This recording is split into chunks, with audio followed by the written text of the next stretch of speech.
ஐயா கிருஷ்ணா, நல்ல சாமி கும்பிட்டுக்கோப்பா. இந்த கல்யாணம் நல்லபடியா நடக்கணும், நீ சந்தோஷமா இருக்கணும்னு சாமி கும்பிட்டுக்கோ. சரிம்மா.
வாங்க வாங்க, எல்லாரும் வாங்க, உள்ள போங்க, சாப்பிட்டுட்டு உட்காருங்கண்ணே.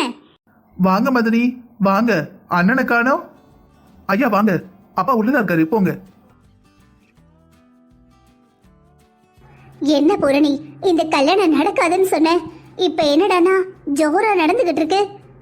அம்மா, நானும் நீ ஆண்டியும் பேசுறதெல்லாம் ஆதி கேட்டுக்கிட்டு இருந்தா எப்படியும் கல்யாணத்தை நிறுத்திடுவா, இல்லை இங்கேருந்து முந்தி மாதிரி வெளியே வருவா, ஒன்று ஓடி போயிடுவா, இல்லைன்னா கடத்திடலான்னு நினச்சேன். ஆனால் இந்த அமுக்குலி அமைதியாக பல்ல கட்டிட்டு கிருஷ்ணா பக்கத்தில் போய் உட்காந்துட்டாமா. இப்போ என்னடி பண்ணுறது? அந்த கிருஷ்ணா பக்கத்தில் இருக்கிற வரைக்கும் எதுவுமே பண்ண முடியாதுமா. ஆனால் ஒன்று வேணா பண்ணலாம். என்னதுடி?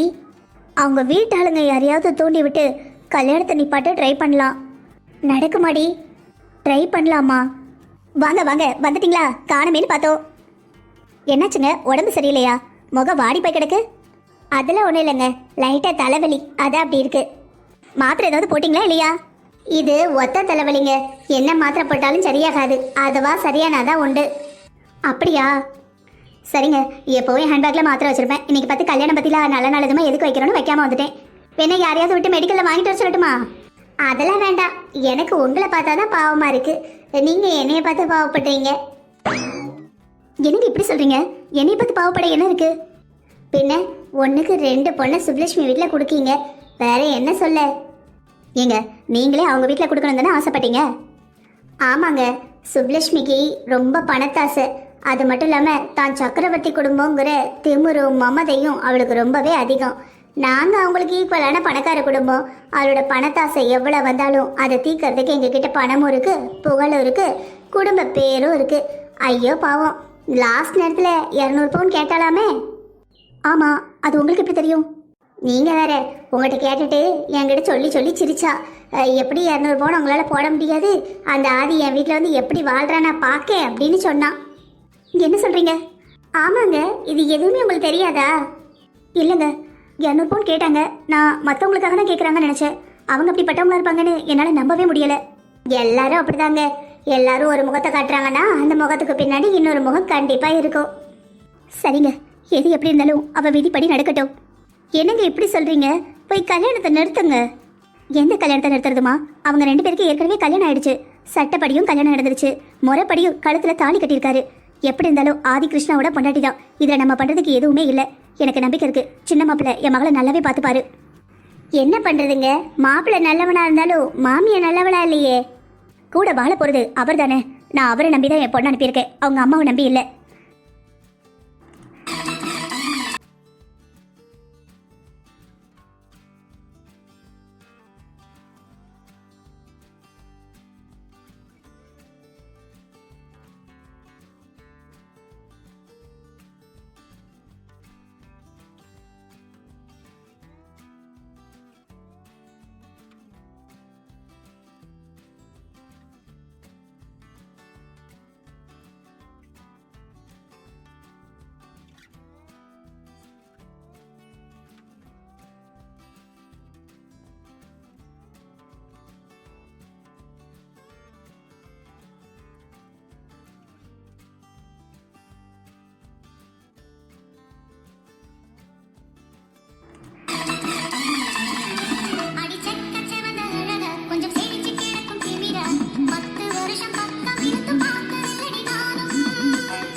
100 வருஷம் இந்த மாப்பிள்ளையும் பொண்ணுந்தான் பேரு விளங்க இங்கு வாழணும்.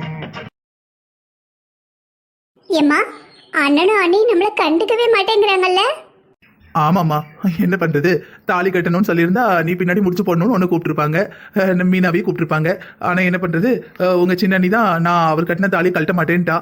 ஒரு கழுத்துல 2 தாலி கட்டக்கூடாதுமா, அது அபசகனம். அதான் இந்த ஃபங்க்ஷனை ரிசப்ஷன் மாதிரி முடிக்க வேண்டியதா போச்சு. என்னம்மா நீங்க கோவப்பட்டு கத்துவீங்கன்னு பார்த்தா நீங்க அமைதியா இருக்கீங்க. இதுல கோவப்பட என்னடா இருக்கு? பரவாயில்ல, என் புள்ள மேல பாசம் இருக்கிறதுனால தானே அவன் கட்டின தாலியை கழட்ட மாட்டேங்க. எனக்கு சந்தோஷம் தான். பாட நான் கூட பயந்துட்டே இருந்தேன், கோவப்பட்டுருவீங்களோ என்னவோன்னு. என்ன ஆதி, ஏதாவது கூல் ட்ரிங்க்ஸ் காஃபி குடிக்கலா இல்ல இன்னும் தெம்பு இருக்கா? போட்டோ எடுத்துக்கிட்டே இருக்கீங்க. இல்லக்கா, எனக்கு எதுவும் வேண்டாம். அண்ணி வேணா, நீங்க எல்லாம் குடிச்சிட்டு வாங்க, இன்னும் எங்களுக்கு டைம் ஆகும். அது சரி, மிச்சம் இருக்க ரொமான்ஸை வீட்டில் போய் வச்சுக்கோங்க. மண்டபத்திலே வச்சு பண்ணா இந்த மண்டபம் தாங்காது. எல்லாரும் வீட்டுக்கு போனோம்ல,